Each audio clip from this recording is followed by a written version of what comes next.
Kalau ngomongin ekonomi, pasti udah tahu kan kondisi terkini? Ya, betul sekali. Kata Pak Jokowi, ekonomi Indonesia sudah masuk resesi. Hah? Resesi? Apaan tuh resesi?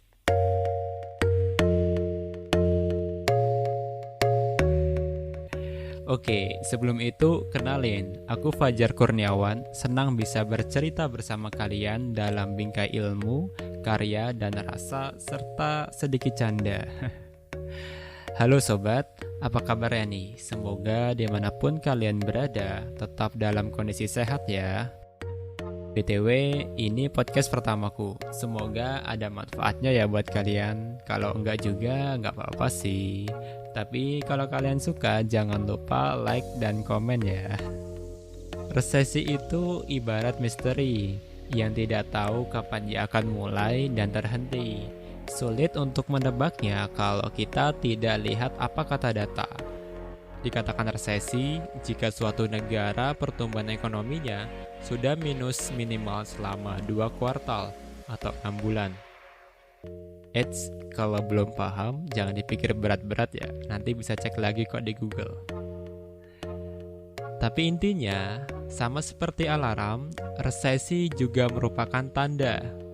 Bukan tanda kebakaran, tapi tanda akan datangnya masa yang mungkin kurang kita suka. PHK di mana-mana, barang dagangan sepi pemirsa, naiknya harga-harga, sampai investasi yang rugi tak terkira. Seperti udang di balik bakwan, selalu ada hikmah di setiap kejadian. Apaan sih? Nggak nyambung ya? Lalu apa hikmahnya dari resesi ini? Kondisi ekonomi yang nggak pasti ini justru jadi peluang bagi tumbuhnya Islamic economic atau ekonomi syariah. Ekonomi berbasis syariah dipandang lebih tahan terhadap krisis dan guncangan keuangan global. Ini bukan pendapat aku ya, tapi pendapat Dodi Budiwaluyo, Deputi Gubernur Bank Indonesia. Menurut ekonom terbaik Bank Indonesia ini pula, di masa pandemi ini meski beberapa institusi keuangan tumbang, tapi lembaga keuangan syariah tetap bertahan, bahkan tumbuh positif. Penyebabnya karena ekonomi syariah adalah sistem yang sangat menjunjung nilai-nilai moral, keadilan, dan transparansi. Semua ini diambil dari Al-Quran dan Sunnah Rasulullah SAW. Contohnya, prinsip etika bisnis dalam Quran Surat Al-Mutaffifin ayat 1-3, prinsip perdagangan dalam Quran Surat Al-Isra ayat 35, serta prinsip distribusi dalam Quran Surat Al-Hasyr ayat 7. Jadi, ya ingin aku sampaikan ke kalian, khususnya kita yang beragama Islam, ini waktunya kita hijrah finansial.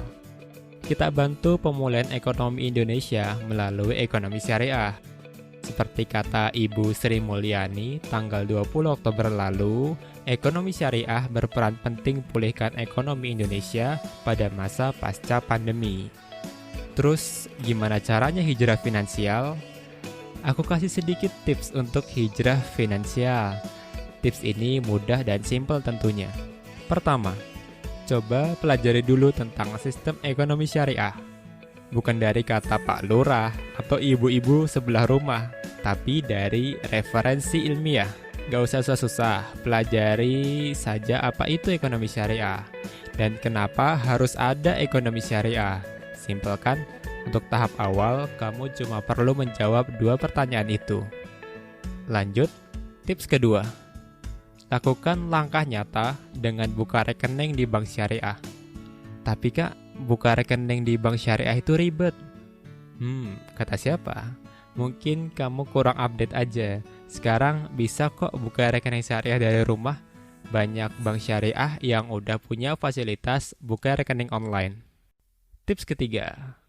Buat kamu nih yang udah mulai investasi, baik di saham, reksadana, ataupun obligasi, langsung pindahin aja ke saham syariah, reksadana syariah, atau sukuk.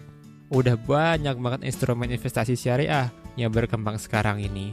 So, kamu nggak ada alasan lagi untuk nggak investasi berbasis syariah. Oke, itu aja tips dari aku. Sebenarnya masih banyak sih, tapi takut kepanjangan kalau disampaikan. Lagi pula, bisa kan cari sendiri. Kan anak milenial masa kini yang hampir 12 jam online sana, online sini. Yuk langsung aja kita hijrah finansial. Jangan ragu-ragu, apalagi malu-malu. Mumpung masih ada waktu. Sekian, wassalamualaikum warahmatullahi wabarakatuh.